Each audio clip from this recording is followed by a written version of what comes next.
The last scenario is collapse, which I actually think is the most likely. Through a combination of wishful thinking, denial, delay, we'll probably just blunder into a collapse, at which point the response would take the form of executive orders and, if there's social unrest, probably some kind of neo-fascism. There's good reason to believe that we are looking at a potential collapse of confidence in the US dollar and indeed the entire international monetary system. The international monetary system is based on the dollar, so if the dollar goes, the system goes. That's not meant to be a provocative statement. The international monetary system has actually collapsed 3 times in the past 100 years, in 1914, 1939, and 1971. So this would be the 4th collapse in 100 years, so not that infrequent.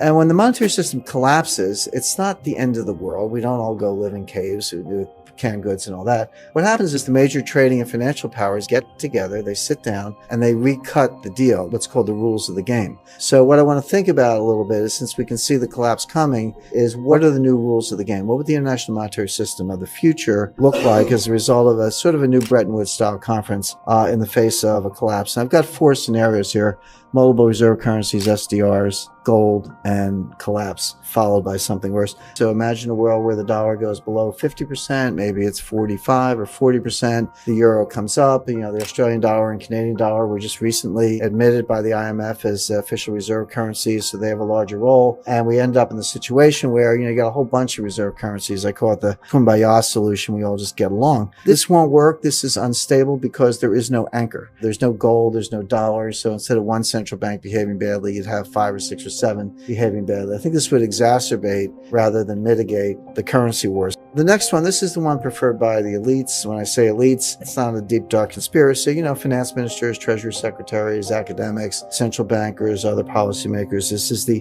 SDR. The SDR is a special drawing right. It's understood by very few people, but it's unbelievably simple. The way to understand it, the Fed has a printing press. They can print dollars. The European Central Bank has a printing press. They can print euros. And the IMF has a printing press. They can print SDRs. And that's all it is. It's world money. They can print as much as they want. They hand it out. They can reflate and reliquefy the global economy. The IMF actually has a 10-year plan to make the SDR the global reserve currency. Again, not a secret. You can find it on their website. I want to give a quick example because I know this is attuned to policy, but how the SDR is already sort of creeping into our system. The United States Treasury got authority to provide $100 billion to the IMF. This was legislation passed in 2009. So what did the IMF do with the money? Well, what they did is they, if you look at the total IMF loans, credit lines, etc., 91% of all the IMF loans and advances, they went to bail out Europe or to Mexico.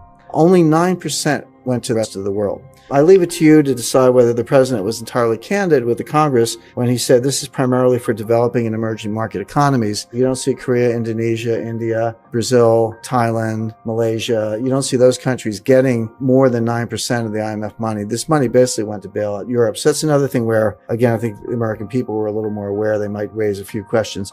Third outcome is the gold standard. I'm just going to go through this very quickly. All gold standards are a relation between paper money and gold. But you have to ask yourself a couple questions when you set up a gold standard. First one is, what's your definition of money? Because we have M0, M1, M2. These are technical definitions. They're all different. So you have to pick one of those to be your money. The second one is, what's the proper reserve ratio? Do you need 100 cents on the dollar of gold to back all the paper money? Well, a lot of gold bugs would say yes, but historically that's not true. England ran a very successful gold standard in the 19th century with 20% backing. The United States, through most of the 20th century, was on a gold standard with 40% backing. So history says you can have 20 or 40% backing, and that works just fine. Third thing is which nations are included. The simplest way to understand that, the U.S. could do this on its own, but it would be a blunder, because if we had a gold standard, a dollar backed by gold, and we were the only one doing it, all the other currencies in the world would essentially be worthless. Nobody would want anything other than dollars,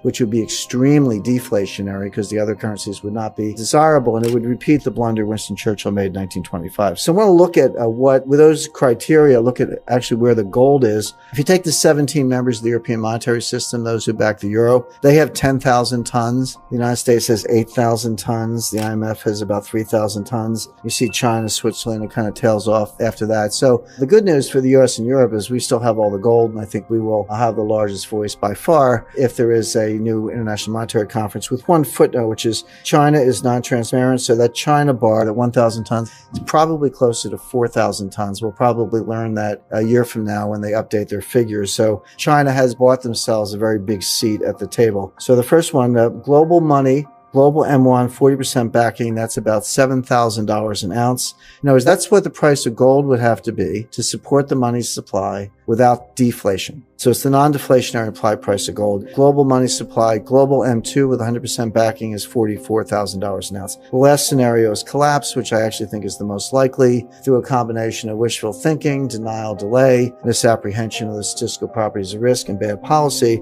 We'll probably just blunder into a collapse, at which point the response would take the form of executive orders. And, if there's social unrest, probably some kind of neo-fascism. The way to understand it, we have inflation and deflation going on at the same time. Two opposite ideas happening at the same time. The deflation is natural. It's what happens in a depression because of deleveraging. So what's deleveraging? Well, I have to sell assets to pay off debt. When I sell assets, it tends to depress the price. I pay off the debt, the prices are going down. So now I have to sell more assets to pay off more debt, etc. And you get into a debt deflation cycle until you've liquidated everything and prices hit bottom and kind of people start looking around for bargains again. And the cycle starts to turn. But it can go a very long way. And Irving Fisher wrote about this in the 1920s in the debt deflation cycle theory of the Great Depression. But opposing that, we have inflation coming from policy. What's actually going on is we have sort of a notional 5% deflation and a notional 5% inflation, the deflation from deleveraging, the inflation from policy, and they're pushing against each other and they're canceling each other out. But it's not stable. You've got these two forces and one of them is going to prevail. It's going to snap, and it could snap either way. It could go into much more rapid inflation or much more serious deflation. Kind of the monetary policy roots of this. Here's the basic statement of the quantity theory of money. Now you all learned this in your first week of macroeconomics, but the equation is MV equals PQ. M is your money supply. V is the velocity. Velocity is just the turnover of money. So, I go to the bar tonight and I leave a tip, and the bartender takes the tip and takes a taxi home, and the taxi driver takes the fare and puts gasoline in his car. That dollar has velocity of 3 because $1 supported $3 of goods and services, the tip, the taxi, and the gasoline. But if I stay home and don't spend any money, my money has velocity of 0. So, and I remind people, $3 trillion times 0 is 0. In other words, if you don't have velocity, you don't have an economy. So basically, money supply, how much money is there, times velocity, how quickly is it turning over, equals the nominal GDP, the gross dollar value of all the goods and services in the economy. And nominal GDP has two parts. Q is the real part, and P is the price index, so inflation or deflation. But this is psychological. They have to basically lie to you. They have to engage in propaganda to bend the velocity curve to make you want to spend more money than you're actually doing right now so that they can get the nominal growth they need to pay off the debt. So how do you bend the velocity curve? What is the policy here? And as I mentioned, it is an exercise in propaganda. Two ways to do it, two tools, that is. The first is negative real rates. Negative real rates is when inflation is higher than the nominal rate. That's good because if you're a borrower in that world, you actually pay the bank back in cheaper dollars. That's better than 0 interest. That's the bank paying you to be a borrower. So ideally, the Fed would say we'll have 2% on the 10-year note and 3% inflation, negative real rates of 1%. That's a very powerful inducement to go out and borrow. The other thing they want to do is deliver an inflationary shock. If I promise you 2% and I deliver 2%, there's no change in behavior. I've exactly met your expectations, so there's no reason for you to change your behavior. What I have to do is lie to you. I have to tell you 2% and deliver 3%. That's a shock. Now you're like, oh, gee, inflation's out of control. Better go buy a house, buy a car, buy a refrigerator, do whatever. So that changes behavior. So 3% inflation with 2% or 2.5% on the 10-year note is a negative interest rate, which is a powerful inducement to borrow. And it's also an inflation shock, which is a powerful inducement to spend. And the idea of 3% inflation is to get the borrowing and the lending and spending machine going again, try to get nominal GDP back to trend, make it self-sustaining, withdraw policy, substitute real GDP for nominal GDP, get real GDP back to trend, and we all live happily ever after. This is what the Fed is trying to do. They're going to fail, but it's important to understand what they're trying to do, why they're trying to do it. Then when you see them failing, It's very easy to forecast monetary policy because they're just going to do more of it till they get what they want. Why do they have to get this? Well, why do they have to have inflation? What's wrong with a little deflation? Well, here's what's wrong with it. This is actually the Fed's worst nightmare. The government, in economic theory, inflation and deflation, prices are going up, prices are going down. So what? You get a raise or you don't get a raise, or you get a little benefit, or they're winners and losers. It would seem like a normal economic process. But the government's view of inflation, deflation is asymmetric. They have to have inflation. They cannot have deflation.